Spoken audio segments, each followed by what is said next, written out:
Welcome to the deep dive. Okay, so you sent us this really interesting script from a YouTube podcast. Right, the one breaking down the latest season of The Voice. Exactly, focusing on the winner, Sophie Carter, and her whole journey through the show. Mhm. So our mission today is basically to dig into that script, pull out the key stuff, the finalists, Sophie's story, why she actually won. Yeah, get a concise picture of how it all played out. Let's unpack it. Absolutely. And it's fascinating with the show like The Voice. Looking at it this way, you see all the little pieces that make an artist successful. It's more than just the singing. Way more. And this recap, it gives us a great look at those dynamics. Okay, so before diving into Sophie, let's set the scene. The competition. The script mentioned the top 5 finalists. Right, a really strong group this year. Yeah, it sounded like it. There's Maya Simmons on Team Legend, described as a soulful powerhouse, lots of vocal runs. Very technically skilled. And then Jake Rivera from Team Reba. Oh yeah, the country rock guy. Yeah. Gritty voice, emotional. Exactly. Then you had Lena Park on Team Gwen, more indie pop. Unique, sort of haunting sound, they said. Yeah, very distinct. And Tyler Boone, Team Chance. The one with the crazy range, R&B, gospel blend. That's him. Insane vocals. And then number 5, Sophie Carter, Team Niall, the fan favorite. Angelic tone, those big note moments everyone talked about. Right. And the podcast host, they even said, look, any of these 5 could realistically have won. Which tells you how high the standard was. Super competitive. Definitely. And that level of competition, it just highlights, that winning isn't just about the voice, not at the final stage anyway. So much more goes into it. Exactly. Why does one person connect more? That's what we need to look at. Their journey, the audience connection. Okay, so let's get to the winner, Sophie Carter. The script really painted a picture of her journey. Started out kind of shy. 19-year-old singer-songwriter. Yeah, and apparently showed huge growth during the show. Niall's coaching was mentioned as a big factor there. That whole development narrative, it's powerful, isn't it? Oh, absolutely. Viewers get invested. You see someone overcome things, blossom as a performer. It adds this whole emotional layer. It's not just appreciating the skill, you're rooting for the person. Precisely. And her blind audition sounds like it was a moment. A stripped-down, Kodaline cover, all I want. And all 4 coaches turned. Yeah, that's like a massive statement right out of the gate. Sets a high bar. Totally. A 4-chair turn gets everyone talking, coaches, audience, puts you on the radar immediately. But then the knockout round performance seemed to be where she really, cemented herself as a frontrunner. Adele's When We Were Young. The script said it gave people chills. Yeah. And Niall apparently said she had a once-in-a-generation tone. Wow. That's serious praise. Right. Suggests something really special, unique. And those kinds of performances, they become the moments people remember. The clips that get shared, they really build that public support, that once-in-a-generation comment. That sticks. Okay, so then the finale. The pressure's really on.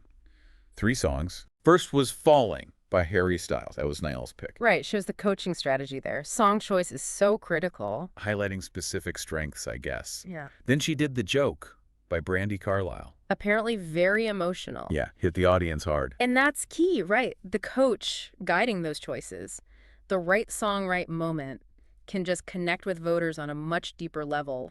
Emotion sticks. But here's the bit I found really interesting. The 3rd song. Her original. Lightning in a Bottle. Yes.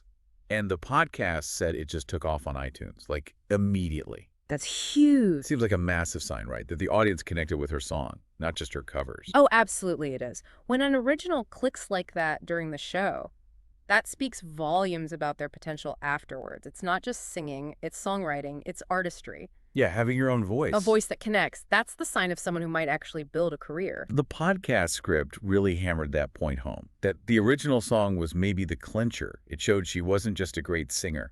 What a developing artist. Exactly, with her own stuff that people actually wanted to buy.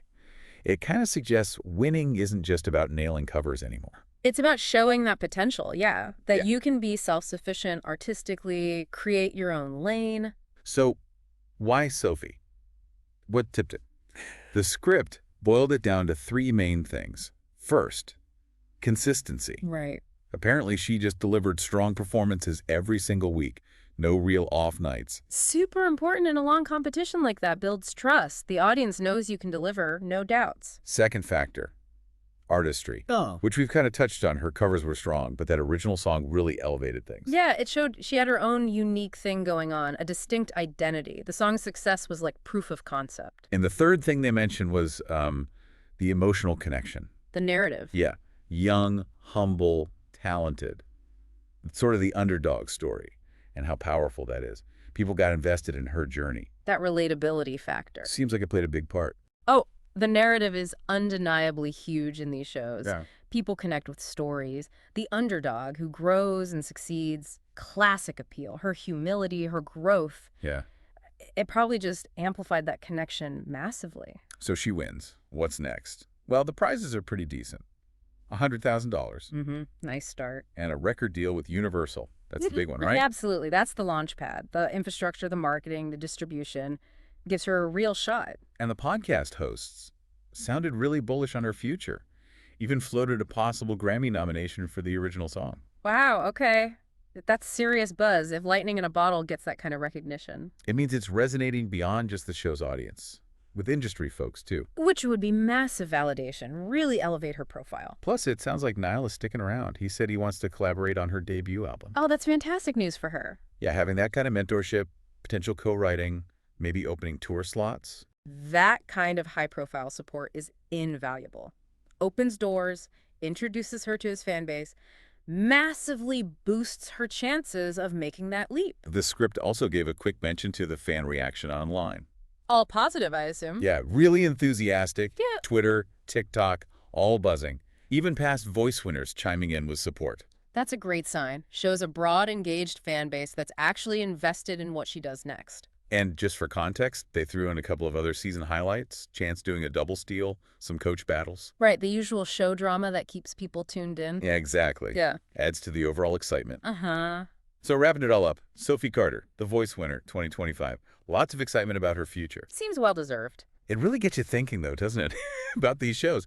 What actually makes someone win? Is it just the best technical voice? Or is song choice more important than we realize? How much does that personal story, that narrative, play into it, the coaching? Or is it just, everything aligning perfectly? The right person, the right songs, the right story, the right time. Yeah.